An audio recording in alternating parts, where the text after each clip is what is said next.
How you doing, guys? Merry Christmas. Are you happy? Well, they'll give a bit of laugh, a bit of smile. And if you can't, then I come over there and help you. It's easy. Are you having a good time so far? All right. Can you hear me properly? Can you see me? All right. What color am I? What color am I? White color. White color, thank you. Even my teeth are white.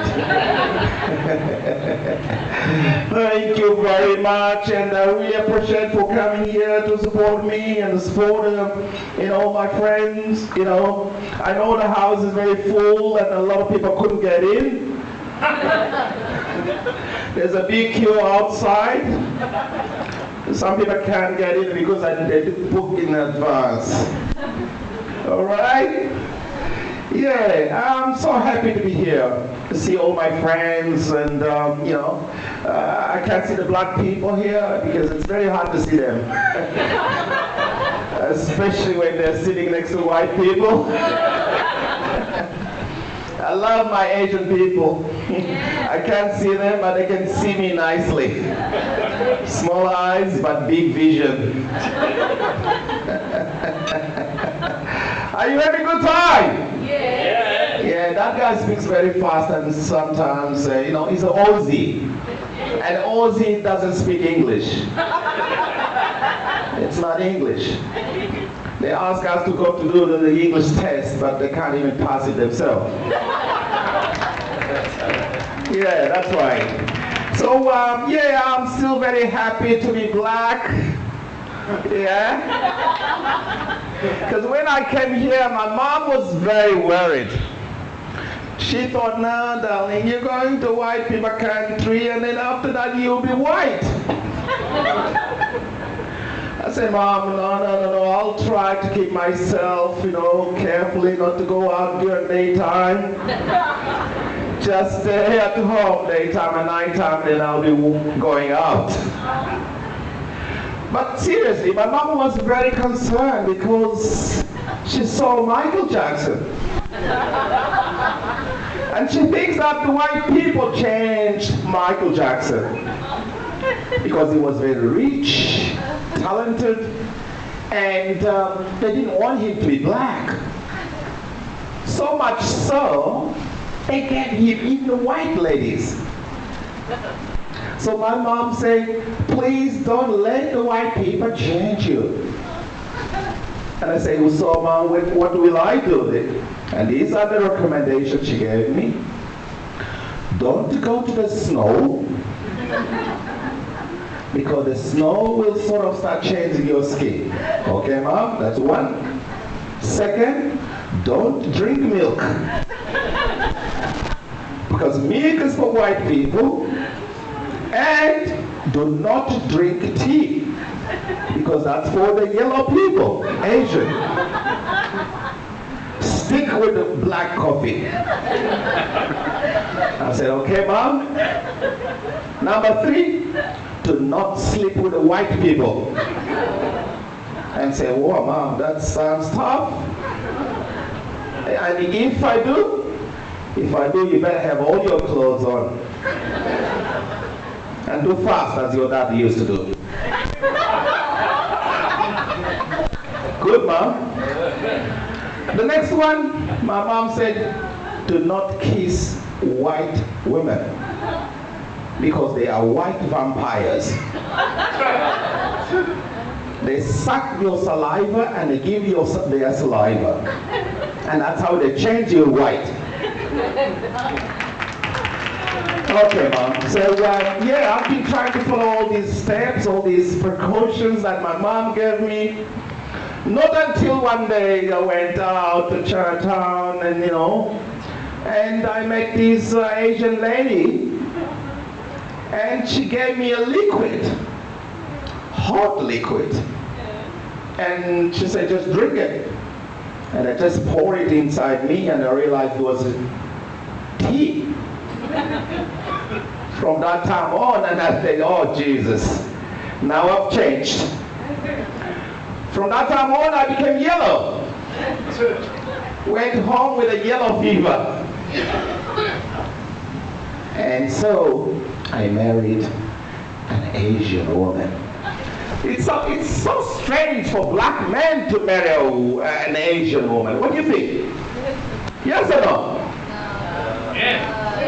Thank you for saying yes.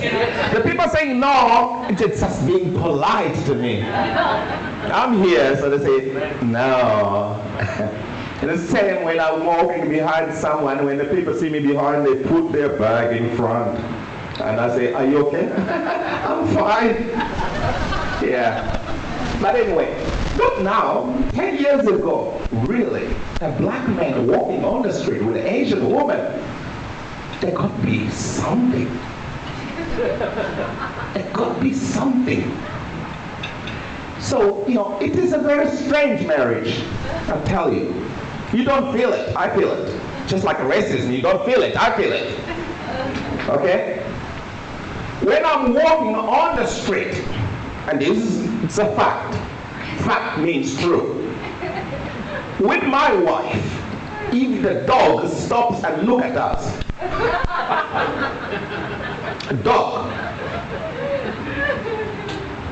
that tells you, that this marriage is really strange. And every time you tell people, well, my wife is Asian, and say, wow, how did that happen? Even if people are going to catch a train, they will let their train go just to stay there and talk to me about that. I become like it becomes like an interview. How did you meet her? Okay. It sounds like more like the mind of the person who are asking. Do you remember the King Kong, the movie? Do you remember? Oh yeah, the older ones. Old people will remember King Kong are old people.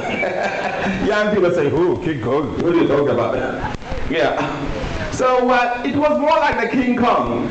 I think in the mind of the person who's asking me, he's thinking like, it must be like maybe a group of Asians came here as a tourist, went to the national park, and one of them got lost, and there I was like a King Kong, You remember that? I'm gonna get you. You're mine and I'm gonna marry you. It sounds like that. And I don't want to tell people like that. But then I tell them the truth. I say, look, to be honest, I met my wife in the ladies' public toilet. People say, what? I said, don't you believe me? But when they look at me, they say, I believe you. I said, well, she went to the toilet and I really want to steal her money. I followed her. And when I walked in, there she was, sitting and shitting. And she went like, help! And I'm here to help you, baby. Can I clean you? Oh yeah, that's true, Sonny. Yeah. And I say, I'm here to help you. And that's what we call, and from that time on, I believe at the love at the first sight, or first shit.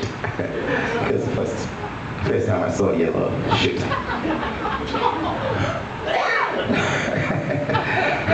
So, that's all. And then when I walked out, the security guard was coming. I said, excuse me, sir, what are you doing? I said, I'm sorry, sir. It was my fault. What happened is that the W letter was upside down. And I thought it was man. I said, okay, and I'm here to help her and clean her. And the security guard said, walk out. And that's how it all started. And another more questions that a lot of people ask. Do you want to know which one? Yeah. this guy's going like, yeah, I say something. And you guys have people talk. Yeah. You're not showing your teeth because they're not white. Yeah, I love this guy. Yeah. I love your thigh, your legs, and so sexy. But hey, I'm not there yet. Yeah. Okay, another question that a lot of people ask me is that, hey, how did her parents react? And I say, we don't want to know about that. My wife didn't want to tell her parents from overseas that, look, I've got a black man. She didn't want to. She said, no, we just leave it until we met. Okay? And when her mother met me, she got 2 heart attacks. 2, not 1. One, when she saw me, and I was very helpful with CPR. Second, when she realized that I had given her CPR. A lot of people wonder, this is true, okay, whatever I'm telling you is true. I like that man sitting there. How do your kids look like? They must be cute. Cute. Of course, that's why you're being polite, isn't it? You're cute. When my wife was pregnant, trust me, it was really a world expectation. Okay? I was getting phone calls from Africa, from Europe, from South America, and she was getting calls from Korea to find out when the baby's gonna be born. Exactly. Yeah, that's right. Now, all Asian people, including my parents-in-law, they thought that my kid's gonna be like a panda. Small eyes. And my parents and all African, they thought that they're gonna be like zebras. Then he got my friend in Europe ringing and say, wow, they're gonna be mixed creatures, like rainbow. I said, wow. But I love the Aussies. The Aussies are smart, man. Those guys, they don't just eat sausages and schooners, but they're smart. Aussies, I say, no, they're gonna be half and half.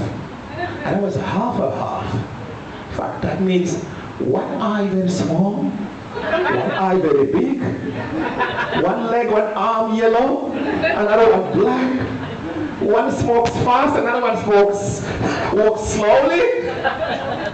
And for my boy, will be like the one testicle, high and yellow, another one black hanging on, which makes it impossible to swim. And for my daughter, will be like, can you imagine one breast looking like mandarin, another one like watermelon? Let me tell you the truth. I came from Africa by plane. And the day when I left from Africa, I had eaten some food which was really bad, right? So on the plane, I swear, I was farting. You understand farting? I was farting and, I was going to the toilet like, right? So much so that all the area where I was, it was deserted. There was nobody, everybody running away, and I thought it was racism. But it's fine being racist to a fart. And can you imagine, I actually traveled quite comfortable. Closed my eyes, left, and that was really cool, right? And people who have been on airplane, they know that, and don't tell me that you don't know. It's very hard to shit on the plane, yes? Come on. Yes or no? Yes. You know what I'm talking about. Especially during that turbulence time. So I'm not the only one, and that it happened to me the time when I was in the toilet, and the plane was really shaking in a way that, I couldn't clean myself very well, really, honestly. You can imagine. So anyway, at the customers, I was surrounded by not 1, 2, 5 sniffing dogs. 5 dogs following me. And I went like, oh Jesus, this is racism here. Yeah, and then there was this guy, the Chinese customer officer. He was kind of, sending people, say, Australian citizen, gate number 1. Permanent resident, number 2. All tourist, number 3. And you, sir, do you think anything to declare? Do you have anything to declare? I say, yes, sir. Because you've got the dogs behind. I say, yeah, I'm sorry, but I did not clean very well. And the guy said, got gate 4. Gate 4. He didn't even say, he said, head down to gate 4. You know what gate, number 4 means in China? It means die, yeah. And I said, fuck. Go to gate 4, head down. And I went with the head down. And then to gate 4, there was this, what would you like to talk about? You've got a problem? I said, well, they sent me here to come and declare something. And then luckily there was an Aboriginal man saying, hey, brother, can I just walk through? Who's laughing? Are you Aboriginal? Partly. Huh? Partly. I can't imagine how we can laugh now. Because a lot of people are not laughing about that joke. They say, oh, shit, don't talk about joke, shit. We just finished dinner. But although those people didn't have dinner, it's fine to talk about. All right? Yeah. Okay, this is the thing. Australian language is so confusing. Yeah, I'm sorry for the language, and some people, they're very kind of traditional, they don't like to hear F words. You know F words? Like food. Fruit. Okay, a lot of people don't like those F words, yeah. But this is the truth, yeah. I was arrested in Australia on my second day for shitting in the park. Do you know what I mean? Is it illegal to shit in the park? Yeah. Yes or no? Yeah. Have you ever shitted in a forest? Yes. Have you ever? Yes, of course. Yes. Yes, of course. Well, what's wrong about it? There was no toilet. I went to the park nicely, fresh, just like Adam and Eve did. Sitting there, and then 2 police cars turned up. And the guy went, hey, stand up, your hands up. I said, what? So, I'm sorry if you had finished the dinner, but it was right in the middle when half of the Apollo 11 was touching down, and I had no choice. What to do? What to do? Cut it in half.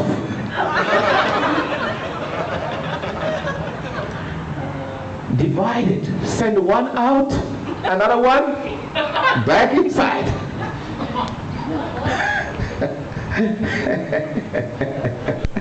It's the hardest thing, that time.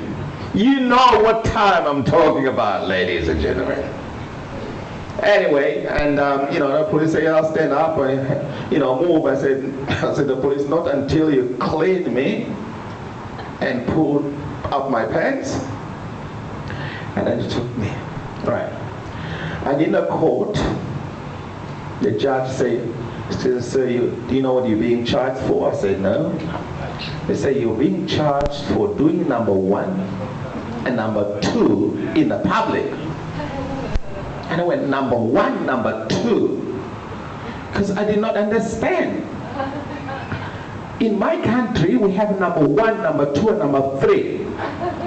Number 1, if you can relate that to me, is a fart. Number 2, then you have the wee-wee. And then number 3. So I'm being charged for number 1, number 2. And I say, all right, okay. And I say, Your Honor, how much is that? They say, oh, it's $400. And I say, Your Honor, I'm going to pay $200. And she say, why? Well, because only half of my shit came out. And then Australia is a fair country, say, fair income. That makes sense. And I say, Your Honor, I've got another problem. I say, what is it? Well, I'm going to claim compensation. For what? Well, because the other half that I sent inside gave me constipation. And I tell you one thing. When I was 7 years old, this is true, I wanted to be a dog. I wanted to be a dog. It was just a silly thing that started just like silly. Because I used to have a dog called Mickey. Maybe because when you learn like this, but Mickey used to make love to a lot of dogs around. And I sort of felt jealous of him. And I said to Dad, I want to be a dog. And my dad always reminded me that, say, you remember you want to be a dog? You know. So that's why sometimes animals, live better life than people.